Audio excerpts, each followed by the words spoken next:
welcome to Objections with C. Stanley Willis. I see Stanley Willis. No, the show started. And this is not going to get it out either. He's going to get serious when he starts doing that. So just so you know, the people that are listening to this, not watching this, have no idea that you're mumble nutsing over to two other people. Well, that's too bad. But it's a great way to introduce the two other people. C. Stanley, why don't you see what these guys are about? I'm sorry, you need to introduce the show. We never got to that part. I was trying to explain what was going on. You know the best part of the show is when it's over. Can you introduce the people that are here today that you brought? Oh, I brought. So Nate's here. He's videotaping everything. He's sitting out there behind the camera. And pretty soon I'll be sitting behind him. So who are the dum-dums that you brought? To my right, your left, on your radio dial is... no, that's me. To your right is me. It is Michael Morris. Okay. We've established that part. Why are you interrupting me, man? Oh, I'm sorry. I thought we were having a conversation today. We were. All right, so to my immediate left is Reeve. And to his immediate left is Kendall. So they're both like Pele. They're the best. They're like they don't need a last name. They don't need last names. Well, I mean, we're paid to be here, so. But you're not paid to be on this show. I made them be on this show. I know, they but had no they are choice. getting paid right now to do this, and other people are actually working in this office. I know, it's sad, isn't it? Well, I want to know, do you guys feel like you're stealing money at the moment, or are you like super proud? We were given an extended lunch break for right now. We're just not getting paid. It's 10 o'clock in the morning. Who goes to lunch at 10 o'clock in the morning? I mean, if I was up at maybe 5, I might get lunch at 10. They start lunch at 10 o'clock in the morning. They go to like 4 in the afternoon. Who does? The French. Oh, this is disturbing already. I'm moving to France. Well, you're dressed for it. So first of all, so like a friend of mine told me they have less stress in Europe, especially in France, and he was saying that they drink wine at every meal, and that for lunch they'll take 2 and 3 hours to eat very slowly and digest their meal. And I'm like, hell, if I had 3 hours and I could drink at lunch, my life would be easier too. The French are cowards. That's why they take so long at lunch, because they don't have to get back to the military and fight wars. Maybe true. They do have a riot going on right now, though. I do love that, but I'm so glad that you led me into this. That they stormed the BlackRock building. Yes, I heard that. Yeah. So, boys, you know what BlackRock is? Don't worry, they're going to own any future thing that you own. Well, they're trying to, anyway. Well, the reason we brought the boys on today is, Stan would say, we probably have 20 years on both these kids, right? And they're not kids. Oh, probably more than that. Good grief. Right. So Stan's 71 years old, and I'm going to be 47. But I'm 58. Hey, and pretty close. You look older. I don't mean. I just mean if you look Great shape for an 80-year-old. Yeah. Well, that's what I was going to say. You're like the Vince McMahon of aging right now. You look fantastic, dude. Really, look at you. Did you bother to look in the mirror this morning? Did we just... First of all, I look like John Rambo in First Blood, and you look like you're going on a date with a really fancy older lady. Yeah, you look like John Rambo for sure. I'm just saying. You look more like General What's-His-Face. Schwarzkopf? Yeah. So, one of the things that Stan and I will always talk about what's going on in the news and how horrible it is based on experience of things that we've seen. But you guys being the younger generation, I kind of wanted to see what it's like through your eyes. Like, there's riots in the street in France. The dollar is being decimated. The future looks bleak. And yet you guys, when I come in here, always look extremely happy. I don't know if that's from ignorance because you're not paying attention or that you just don't care. So, Kendall, I'll start with you because you're nodding your head and you're like, I just don't care. I mean, at least in my regard, I do my best not to look at the news. Why, though? Because it's a bunch of people just getting scared about everything. So I try my best not to see it and be all, oh, there's nukes going off in China. I don't want to see that. I'd rather... Well, you actually do. Oh, right. Cool. Have you ever seen nukes going off? Well, not today. Well, I don't know. Nate, get on your phone and see if nukes are going off. Well, I'm glad that you said that, but I want to know more. When somebody tells you all the bad things that are going on, how do you get through your day without worrying about it? Because you're around a ton of older people who the stress level in this building, let's just admit, can be really high, right? And it's just the day-to-day work. When other bad news is on top of that, like how do you kind of get through the day without it eating you up?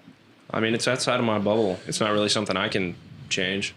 If there's poor race relations in the Middle East, how does that affect me here in Central Ohio? That's a good point. The Saudis listen to this; they're going to kick your ass. Well, okay. I'm just kidding. If there's great race relations in the Middle East, they're not going to let you fuel your car. Reeve, do you feel the same? Do you feel like the outside doesn't matter? No, I feel like it matters, but I feel that it doesn't matter for me to worry about it. I feel like I should be educated and know what's going on and have strong opinions that I won't. Maybe they'll change if I see different types of things going on or whatever, but I feel like it's important to be informed about what's going on, but to worry about it's kind of pointless because it's just wasting my time, energy, and detracting from how much I enjoy my day-to-day life. Jesus Christ, these boys, they're living better than we are. They are. Well, I want to ask this question to you then. Does voting matter to you? Do you care who the president is? Does it even matter if you vote? This last Speak election, freely. it didn't. It didn't this last election. Well, if you would have voted after midnight, your vote would have counted. Right. that's true. It would have been counted 3 or 4 times. Yeah. See, I find that fascinating that you guys also think, because we didn't talk before we started, but do you just look at it and go, this is a one-party system? We say that all the time, that there's not really a left and a right. There is just one party, and on TV it looks like that to us, because we have different experiences. Like, Stan voted for George Washington. The first person I voted for was... I did not vote for George Washington. You voted for his opponent? I voted for Well, they kind of won a I voted war. for Martha. She sewed that flag, man. It was pretty... Oh, Can you wait, that imagine what a wasn't her. pain That in the was ass that Betsy was? Ross, right? Like, there's nobody else, and she's like, I'm going to sew this because I got an idea. What if they went, that looks like garbage, throw it out. I spent 13 hours making this piece of shit At least 13 hours. for 13 stars. And stripes. And that's the only colonies I recognize. Anyway, so do you guys, you can be honest or you can say you Or plead you the can lie. fifth. Yeah, you can lie, but did you even care to vote last time? Lies are more interesting. I voted. I just, Who did you vote for and why? I voted for Trump because Biden seems like a senile old man. Trump doesn't seem like a senile. I mean, he's not much better, but in the grand scheme of things, I want someone who is at least capable of voicing their own opinions or getting off of a plane without using every single handrail and tripping on every step. Do you like when someone falls upstairs or I do. downstairs better? I think it's funny because We the have guy. video of Kendall falling both up and down. Well, that's why I bring it up. The greatest video, and I got to actually give it to Nate because I want this edited in. The greatest video I've ever seen is explain the scenario, and I'm going to describe the video, Kendall, of you trying to answer a phone call. I just gotta say, he likes Trump because of the orange hair. That's what I think. You know why I like do. Trump? I like troll dolls. Because he had his own show. He had The Apprentice. You're fired. That's what he said on that show. It would have been funny if you'd have looked at one of them, but made them sit through the rest of the show. And you're fired. Can I go? No, the show's not over. What a doofus. I'm sorry. Did I say that out loud? Go ahead. So, Kendall, you decided that you weren't going to just take the easy way down the stairs. So you pulled a Biden, but explain why you were rushing so badly. So I was trying to get off the airplane. we got the mail and we got 2 packages in the mail, and I was trying to take them up to my supervisor's office. So I'm going up the stairs, I'm plugging my code into the door, and the phone starts ringing. And instead of doing the smart thing and putting the boxes down and walking back down to the phone, I decide, no, I'm going to run down the entire hallway. That's probably a good 50 yards or so. And then I'm going to run all the way back, jump down the flight of stairs and see if I can make it. And, if I stick the landing, I stick the landing. And I hit the floor. And if there was no door directly in front of me, I would have been flat on my ass in the middle of the lobby for everyone to see. You look like Dale Earnhardt on his last lap. Ass over tea kettle. And you never touched the floor completely with your body, but my favorite point is you got yelled at for not picking up the phone in time. That's right. I could have broken my nose and it still would have been, well, why didn't you answer that phone? See what I mean? This place is a stress factory. What? Who yelled at you? Jenny did. Oh, R.I.P. Jenny. We don't know that she's dead, but we fingers crossed. Wow, he just said that on video. Yeah, but we know she can't. We know she can't film anything. So you think she's watching anything? I'm just kidding. I'm sure she films things at home. So I want to go. That's not funny, Reeve. So I want to ask you, Reeve, when you hear all these negative things about political mess and all that, do you engage in it? Because you guys seem to talk to each other a lot, which is like this secret Mickey Mouse clubhouse thing. But do you guys ever talk about politics? Do you ever talk about the dollar and all that? Oh, yeah. Less about the dollar, more about more fun, interesting political topics to speak about. Maybe like transgenders. Those are fun. Glad you opened that door. How much Bud Light are you drinking right now? Never again. I can't even drink Bud Light, but I won't drink it. I wouldn't buy it. I try not to buy Nike shoes. I don't buy Nike products. Oh, you don't buy name brand stuff? No, I buy Adidas, but I don't like... They supported the Nazis. Do you have a problem with that? I'm totally kidding. Go ahead. No, but Hugo Boss. No, I'm just kidding. But... Panzer tanks. I feel like the dollar is important, how it's getting messy and everyone's kind of getting away from the dollar, all the other countries. So that's important, but it's not that fun to talk about. The other stuff is a lot more fun and a lot more politically charged. So we kind of poke at, I guess, thoughts and ideas that we don't necessarily agree with and just have fun with it because neither of us are too extremely tied to our political opinion. I mean, we have strong opinions, but we're not like Trump or whatever. We're not gonna. You think it's funny that you said Trump or whatever? Like you didn't even acknowledge Biden, like Trump or whoever. Oh, Biden doesn't have political opinions. He's just there. He's got whatever's in the earpiece. No, but I meant He's got a point. But do you ever, if you talk to younger people, they never say Biden's. They either say Trump or the Democrat. Like it's a group, like it's a gaggle of them. Well, it is. Well, it is true. It's one against the world. Trump's his own man, and the Democrats are a whole just cesspool, I guess. I don't know. Stan, this is the point where you break in and tell them about the World Economic Forum. Do you guys know what that is? I've heard of it. I don't know what Stan, they do. tell them. Because I always like to see someone's face when they find out this is all one big cabal. Go ahead. So the World Economic Forum, you can actually Google this. It's online. They actually wrote a book. 2014, Klaus Schwab. Klaus Schwab has written several books. So basically, it's a group of people that meet in Davos, Switzerland, every year. It's all the wealthiest or most influential or politically powerful people in the world get invited. Stan and I go, but just for the skiing. Be honest, you go for the sex trade. Of course. Well, it's trade because I bring my own to swap. You know what I mean? Just joking. The fact that you travel with Nate does not count. Yeah. Well, who's going to make sure the crate's locked?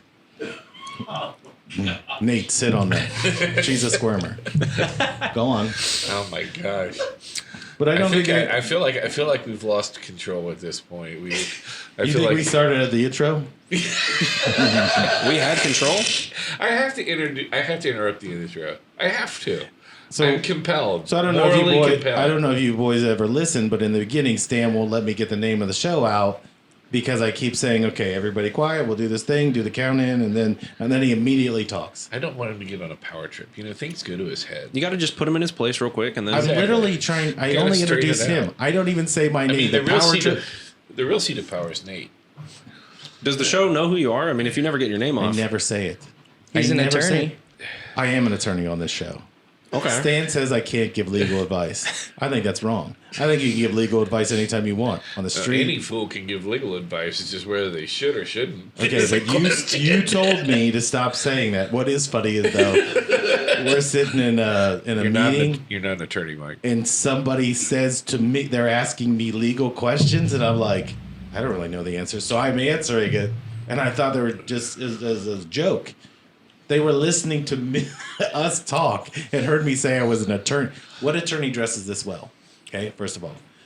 So I was like, I don't think that is a nice ensemble you got there. my entire outfit gotta costs about say- $12. Really? I was gonna go with. That's a pretty good steal. Well, if you average it, I mean, the sweatshirt was $40. The rest of it, no. You paid $40 for a monkey sweatshirt, At the show. dude. You could have. This is a concert You could have item. gotten it for like $1.50 at the thrift store.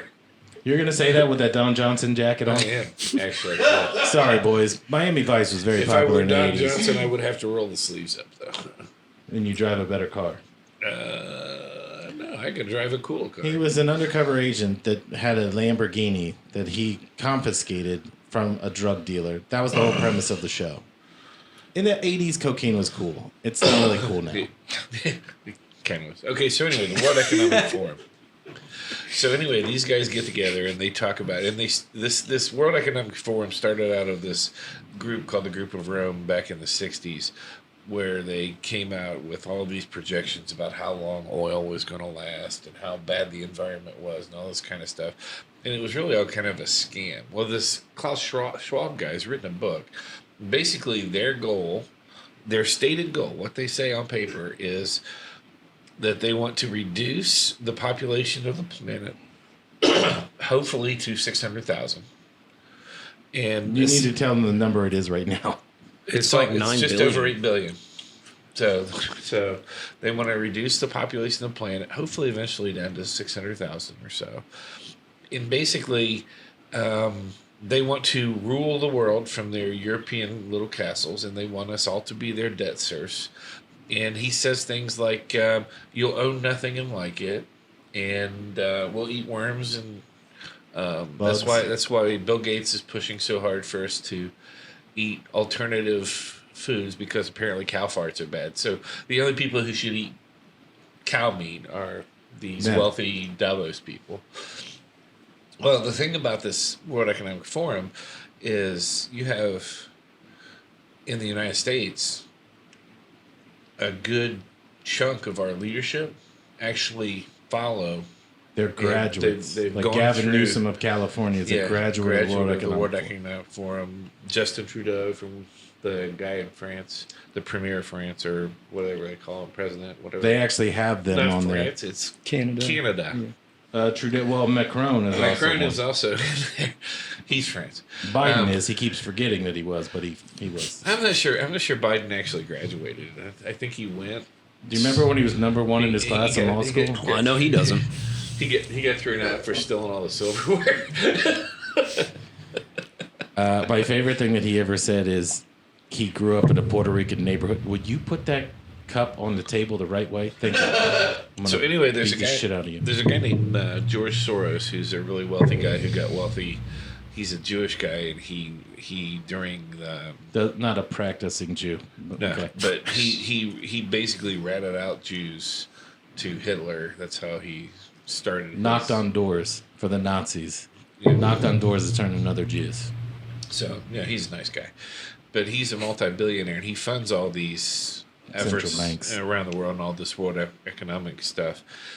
His nephew, or is it his nephew? Well, Chelsea Clinton is married to one of his grandkids, or something, And her mom likes women. Go on. and Barack Obama was involved in the World Economic Forum. People like Mitch McConnell on the Republican Bush side, family. the Bush family. And it's, 20 years ago, people talked about this and it was all big conspiracy theory. It's no longer conspiracy theory. It's literally out in the open. You can go to their website. You can read about all this stuff. It's kind of frightening. In the book in 2014, Klaus Schwab said the way to control populations would you'd have to have these pandemic outbreaks and all this other stuff where we develop a vaccine. That's why you can't talk about the vaccine until now, because Big Pharma doesn't care anymore. They got paid, and now they're selling a different vaccine to treat the vaccine injury you got before. So how do you feel about your future? I mean, if I make it to 40, that's great. Did you get vaccinated? I got 2 of them. Okay, so you won't. How Yeah, about right. you? I'll make it past 40. I'm clean. No vax. Yeah. Anti-vaxxer. I'm a danger to society here. So I find it funny that if you've been vaccinated in your life for anything, you just don't want one thing, and now you're anti-vax. yeah, I mean, they pump it out as fast as they can and do as much marketing and everything and make you get it, impede your entire lifestyle if you don't get it, and you're a big danger to society if you don't want something that... Makes you feel like a rebel, like John Rambo. Did John Rambo wear cargo shorts? Fuck yes, he did. Well, these are camo shorts, so you can't even tell if I'm wearing shorts. Camo, invisible cargo What I shorts. He's say- sitting over there with no pants. Oh, he knows because he's staring right at me. He's drinking a Bud Light over there, wearing a sports bra, and he's enjoying his life. So, how old are you? Kendall, how old are you? 23. Reeve? 21. Have you ever seen gas prices under $2 in your life? Yes. Did it not feel like a Super Bowl parade for you when you were able to do that? I mean, shit, I must have been like 5. But I really wish it was like that now, because it sure would make filling up my chart. Tell him I about this can, out. I can remember a quarter a gallon. Well, your family still had a rickshaw. My mom going in and saying, "Hey, give." Oh, and they used to pump your gas for you. Don't you remember the first car, too? No, He was in his 50s at that point when it rolled out. How's he going to remember that? He was there that day, and he's like, what's this bright, shiny thing? They're like, that's a television stand. So, your overall, because we're almost out of time, thank God. I want you to go one at a time. What's your overall opinion about the future? Are you optimistic about the future? Like your own future or the world's future? Or do you care about the world? My own future is just going to keep on moving regardless of whatever happens Bullshit, in the rest of the you're world. I mean, well, yeah, unless I get fired. I looked it up. There was some neat little, like, nuke map online. And I think it was, if they nuked central Columbus, I'm chilling. I'm perfectly fine in Hilliard. But, so even if we go through, like, all-out nuclear war, I think I'm still fine sitting in my basement. I love the do you optimism. know about nuclear winter? I do. Okay, I'll be fine He's got immediately. a sweater. What is he worried about? Yeah, I'll be nice and warm. okay. Reeve, how about you? Is this a hellscape that you can't get rid of? Or are you like, you're just going to breeze through life? I'm optimistic about my future. I don't worry too much because worrying doesn't really get you anywhere. And I think that people are starting to catch on more and more and more to all of the propaganda and standing up more and more to the bullshit and just kind of putting a stop to it, putting up a fight and saying, like, we're done with this. And the more and more that gets popular, I think the more and more we can get back to a normalcy, I guess, and somewhat of moderate way of living, a moderate future for society. So I'm not too worried about it. I don't think I think our generation is very stupid, and so I think it'll be pretty Preach, brother, preach. I don't think it'll be too hard to navigate a world where most of your peers are stupid. I have some pretty cool friends, I think, and They're dumb. they're dumb, but they're not as dumb as most people. And so I'd say I fall into that category as well. So as long as you have like a strong family and strong friends and some sort of plan for your life or my life, I think that there's not much to worry about. And if I do worry, I'm kind of just wasting my time. If we are going to shit, I might as well not worry and live the best I can for the next however long till we go there. Maybe it's not age specific because some of my best friends are the dumbest people I know. I was going to say, notice he was talking about, his peers being stupid, and he never looked this way. No, I wouldn't either, but he was pointing at you. Yeah. Kind of felt like, when I saw the movie Idiocracy, I didn't know it was a documentary. Right. Somebody sat there and took notes and like, this is important. We should be doing this. Well, we're going to go back in our bunker, boys. Thank you for coming on the show today. Please don't come back next week, and we will see you next week.